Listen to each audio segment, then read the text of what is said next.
Leemos ahí en Lucas capítulo 17, versículo 11 en adelante hasta el versículo 19, la porción que corresponde a la curación de los 10 leprosos. Dice el versículo 11, yendo Jesús a Jerusalén, pasaba entre Samaria y Galilea, y al entrar en una aldea le salieron al encuentro 10 leprosos, los cuales se pararon de lejos y alzaron la voz diciendo: Jesús, Maestro, ten misericordia de nosotros. Cuando él los vio, les dijo: Id, mostraos a los sacerdotes. Y aconteció que mientras iban, fueron limpiados.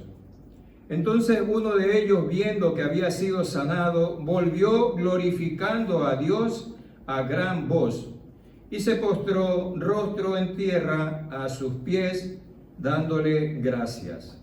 Y este era samaritano. Respondiendo Jesús dijo: ¿No son 10 los que fueron limpiados? ¿Y los 9 dónde están? No hubo quien volviese y diese gloria a Dios, sino este extranjero, y le dijo: levántate, vete, tu fe te ha salvado. Padre, te doy las gracias, Señor, en esta tarde, por la oportunidad de compartir con mis hermanos de tu palabra, Señor. Yo te pido en el nombre de Jesucristo, mi Dios, que tú seas obrando en mi vida y en la vida de cada uno de los que estamos aquí en esta tarde, Señor. Habla a través de tu palabra, mi Dios. Glorifícate tú, Señor. En el nombre de Jesús. Amén y amén. Gloria al Señor. Bueno, versículo 11, hermano. El título de esta mensaje, yo le he puesto: ¿cuál es la prioridad número 1 en nuestras vidas? Tema bien comprometedor, ¿no? ¿Cuál es la prioridad número 1 en nuestras vidas? Bueno, previamente durante estos meses, estos días, estaba pensando en un título. Yo decía, mejor le vamos a poner: ¿y qué vas a hacer cuando ya hayas recibido la bendición? ¿Qué haces ahora cuando ya has recibido la bendición? Pero bueno, esto de cuál es la prioridad número 1, creo que está mejor. Bendito sea el Señor. Entonces, hermanos, vemos ahí en la Escritura que el versículo 1 dice que el Señor Jesús, yendo a Jerusalén, pasaba por Samaria y Galilea, ¿no? Punto número 1 aquí que quisiera tocar es acerca de lo que dice también aquel versículo de que tus pensamientos no son mis pensamientos, ni mis pensamientos los tuyos, ¿no? El Señor Jesús estaba en ese momento yendo, dice, entre Samaria y Galilea, pero iba rumbo a Jerusalén, que estaba al sur de Samaria y Galilea. Entonces él iba hacia Samaria, entre Samaria y Galilea. Y si comparamos esta porción con Juan capítulo 11, donde corresponde al mismo parámetro de tiempo, esta porción bíblica indica que Jesús había estado justamente en la resurrección de Lázaro, había estado en el episodio de la resurrección de Lázaro. Entonces los fariseos y saduceos y todos los que iban a por el Señor Jesucristo acordaron en esa circunstancia darle muerte al Señor, apresarlo y darle muerte, dice la Escritura. ¿Qué pasa aquí?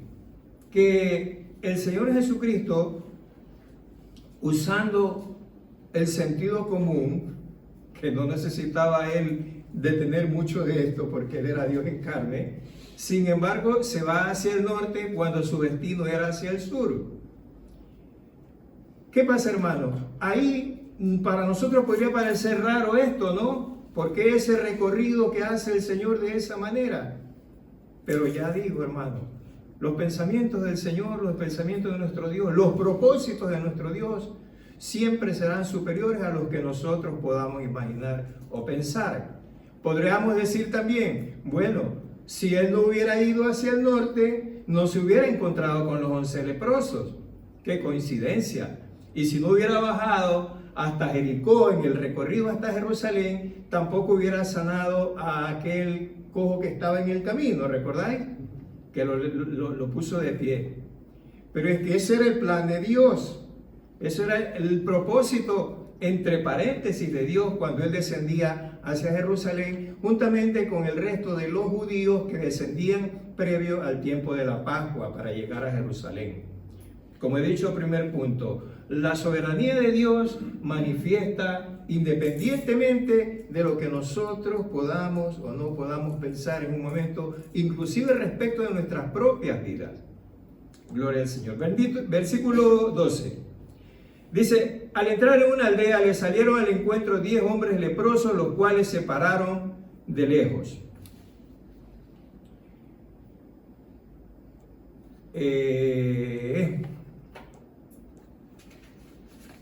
Se pararon de lejos.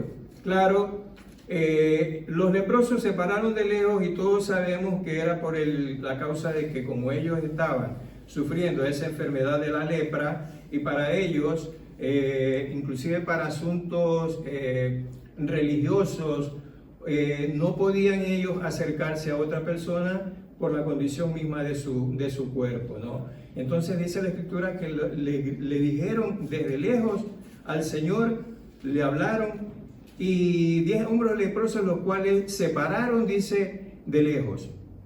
Alzaron su voz diciendo, Maestro, versículo 13, ten misericordia de nosotros. Aquí tenemos que considerar, hermanos, un par de cosas, ¿no?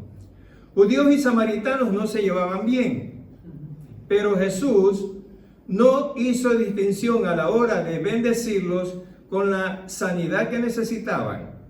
Podemos nosotros conocer más abajo, a través del versículo que viene más abajo, que de los 10 leprosos, uno era samaritano, por lo menos uno era samaritano, porque no especifica tampoco cuántos más podían haber estado con los 9 restantes, pero por lo menos uno era samaritano. Entonces, los samaritanos y judíos no podían juntarse, pero fíjate cómo es la naturaleza humana, ¿no?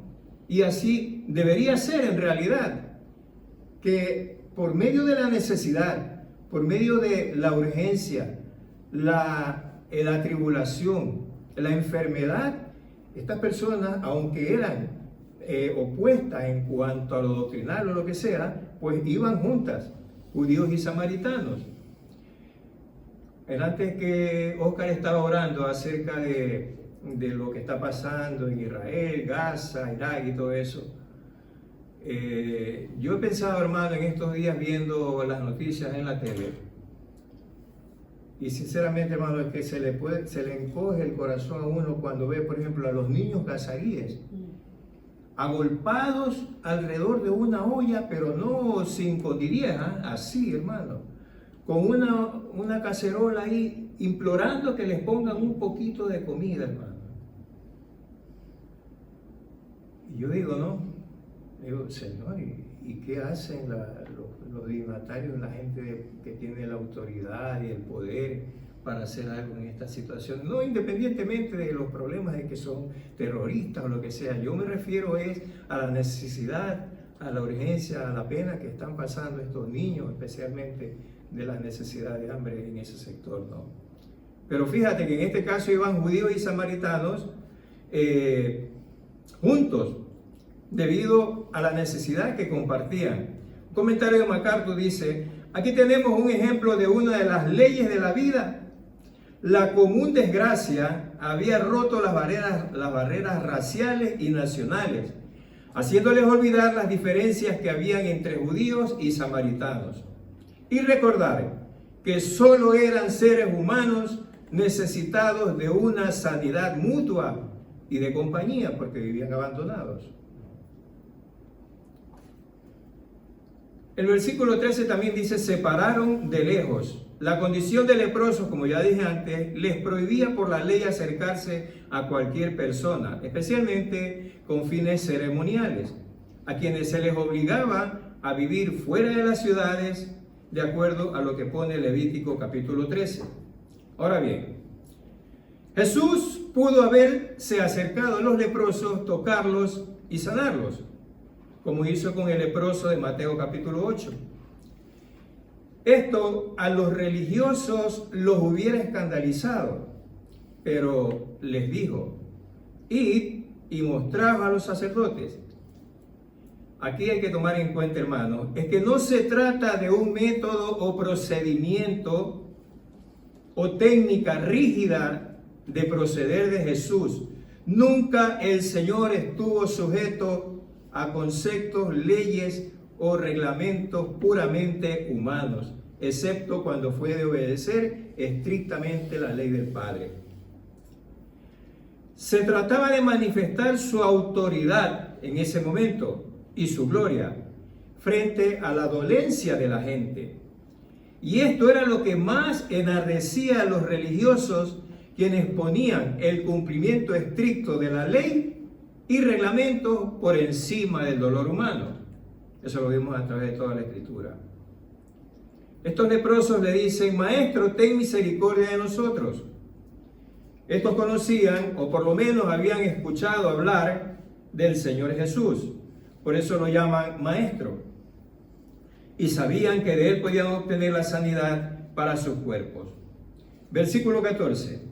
Dice que cuando él los vio, les dijo: id y mostraos a los sacerdotes.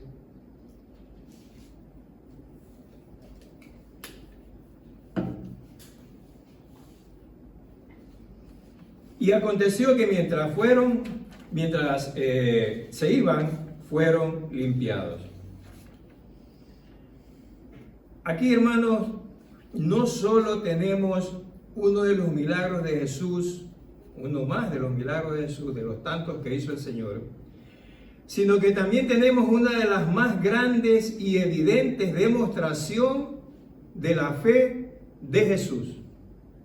Dice, como Nelson, ¿vas a decir que el Señor Jesús tenía fe? Claro que sí, es normal, él era Dios, tenía que tener fe, ¿no? No, espérate.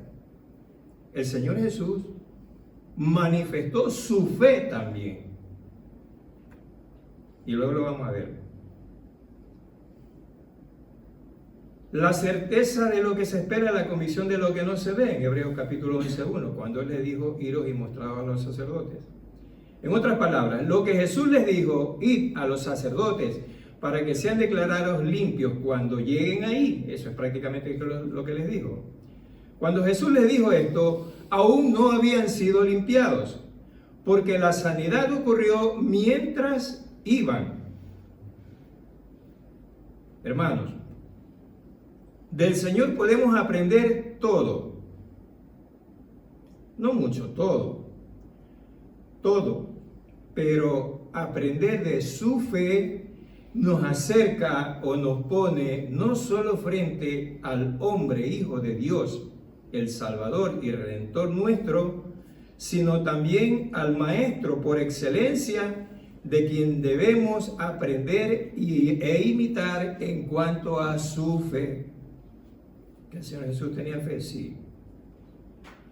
Nuestra propia justificación y salvación son el resultado de la fe de Jesús, no solo ni exactamente de nuestra fe, aunque la fe también es un don de Dios. Romanos capítulo 3, versículo 26 lo pone y dice: con la mira de manifestar en este tiempo su justicia, Dios, a fin de que Él, Jesucristo, sea el justo y el que justifica al que es de la fe de Jesús. Nuestra salvación, nuestra justificación también es la evidencia real de que el Señor tuvo fe en la obra que se propuso cumplir en obediencia al Padre. No sé si me he explicado. ¿Me entiendes, no? Si no se hubiera manifestado, porque fíjate una cosa, que el Señor Jesús en 2 ocasiones, cuando estuvo en el Getsemaní, Él dijo: Padre, si te es posible, pasa de mí esta copa. Una manifestación entre comillas humana. Y luego cuando estuvo en la cruz también dijo: Padre, ¿por qué me has abandonado? Había una manifestación puramente humana en ese sentido, especialmente en la cruz, donde hubo aquella separación del Dios Padre y el Hijo. Entonces, el hombre, el Hijo del hombre, el Dios encarnado en un hombre, manifestó su fe al ir a la cruz en la fe, en la certeza, en la confianza de que su sacrificio iba a ser eficaz para nuestra salvación. Y aquí estamos, hermanos. Somos la demostración de la fe del Señor. Versículo 15 dice: entonces uno de ellos, viendo que había sido sanado, volvió glorificando a Dios a gran voz, y se postró en tierra a sus pies, dándole gracias. Y aquí está el meollo del tema del mensaje, ¿no? Aquí yo veo, hermano, tres puntos, ¿no? Hay unos pasos, hay un orden. Dice: uno de ellos, viendo que había sido sanado, volvió primero glorificando a Dios a gran voz. Se postró en tierra a sus pies, número 2. Y tercero, dándole gracias. Volvió glorificando a Dios, exaltó a Dios. Los 9 que habían también sido sanados no volvieron porque ya tuvieron lo que necesitaban, su sanidad. Pero aquel samaritano, habiéndose visto sano, lo primero que vino a su corazón fue glorificar a Dios. Dice, porque el primero que hizo fue volvió glorificando a Dios. Eso quiere decir, hermano, a mí me enseña este primer punto del orden, que cuando uno recibe un favor del Señor, una bendición del Señor, es verdad, debemos dar gracias a Dios. La palabra lo dice, ¿no? Dar gracias a Dios en todo, porque esta es la voluntad de Dios. Pero prioritariamente a eso, hermano, nosotros tenemos que ir a la persona de nuestro Dios y glorificarlo a Él, porque en definitiva, a lo mejor esa sanidad que hemos tenido en ese momento, luego nos vamos a volver a enfermar. Pero dar gloria a Dios debería ser nuestra prioridad primera. Y no me refiero a glorificar solamente a Dios, decir gloria a Dios que estoy sano, o que sigo solucionando mi problema económico, o que conseguí el trabajo. Glorificar a Dios con un cambio de vida, con una vida basada en como punto de partida, el favor de haber recibido del Señor. Cuando estuvimos en el Ecuador, Pilar se puso muy mala. Entonces, ella tiene 4 hermanas, ¿no? 4 están allá, ¿no? 4 hermanas en Ecuador. Y ellas son, 2 de ellas que son creyentes. Entonces, cuando ella ya fue sanada, porque ellas me pasaban los WhatsApp diciéndome, ella no le compartía porque no estaba en condiciones, me decían que estamos orando por Pilar, pidiéndole al Señor para que sea sanada. Yo le decía, muy bien, gloria a Dios, gracias, le digo, cuñada. Pero cuando ya Pilar fue sana, yo les avisé a ellas que ya Pilar estaba bien, que ya se había recuperado y todo lo demás. Y entonces fue cuando vino la pregunta a mí, ¿no? Yo le digo, cuñada, le digo, ¿y ahora qué vamos a hacer con la bendición que hemos recibido? Y una me dice, bueno, pues dar gracias a Dios, ¿no? Ah, pues está bien. Otra me dice, ahora tiene que cuidarse, Pilar, me dice, ¿no? Y también está bien, ¿no? Yo le digo, yo no te enseñé ese WhatsApp. Y yo le dije a ella, sí, le digo, cuñada, es verdad, le digo, todo eso está bien, le digo. Pero yo creo que debemos tomar esto que Dios ha hecho en la vida de tu hermana y de mi mujer como una plataforma, como un fundamento más para que nuestras vidas sean más entregadas al Señor, que nuestra confianza aumente cada día más en Dios, que Dios sea glorificado más en nuestras vidas, que nuestras vidas glorifiquen más a Dios por las cosas como estas, como hacen. No simplemente darle gracias a Dios, ¿no? Y pues pasó eso ahí, ¿no? La segunda cosa que hizo este samaritano, dice, se postró delante de él. Eso es característico o tipo de humillación. O sea, él no solamente que glorificó a Dios, sino que reconoció, se puso ya no en el primer plano, decir que sano que estoy y gloria a Dios, pero además de eso se humilló, dando a demostrar que no solamente era la sanidad que había física, que había recibido, sino que su corazón había sido removido, transformado, reconociendo que el Dios de la gloria era el que lo había sanado y que él como persona no era nada. Se humilló delante del Señor. Se postró en tierra. Humillación. Dar gloria a Dios. Quita la atención de nosotros mismos para concentrar solo en la gloria de Dios. Tercera cosa que hizo, dándole gracias, dice.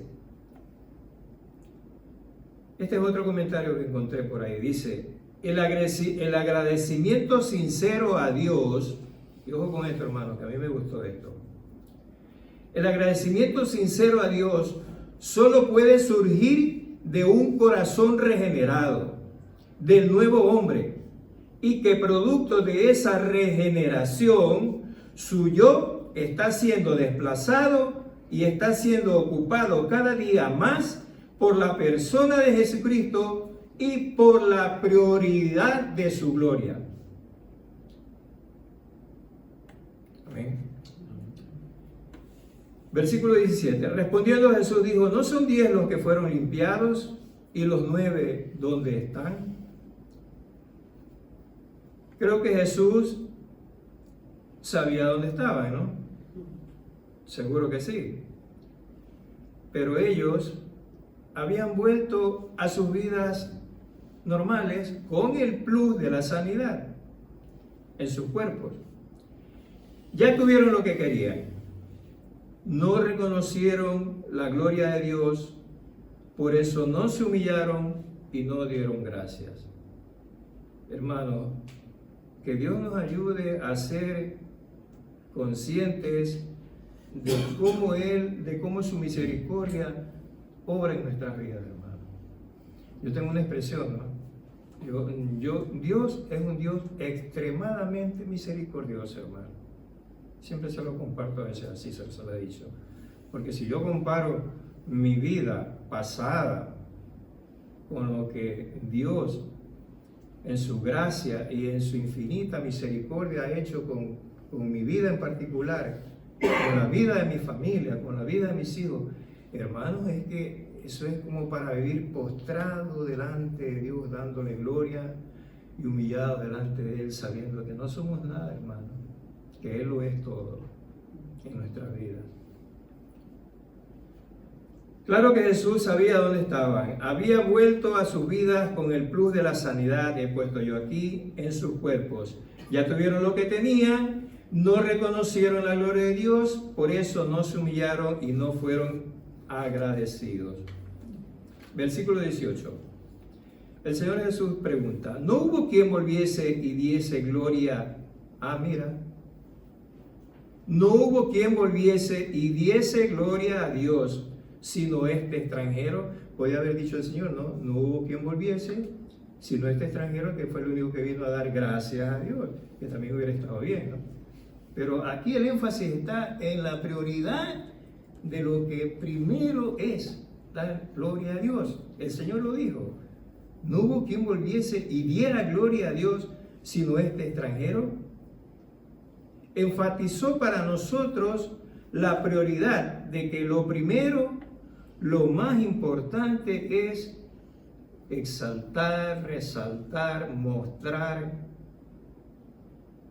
la gloria de Dios, la gloria de nuestro Dios.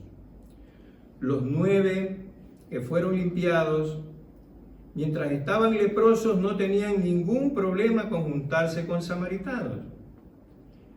Compartían la misma necesidad, pero una vez que fueron sanados, volvieron a sus mismas prácticas segregacionistas y religiosas de no juntarse con este samaritano. Posiblemente para ellos más importante era el cumplimiento de la ley y de alejarse del indeseable que dar gloria a Dios, humillarse delante de Jesús y darle gracias. Puede haber sido.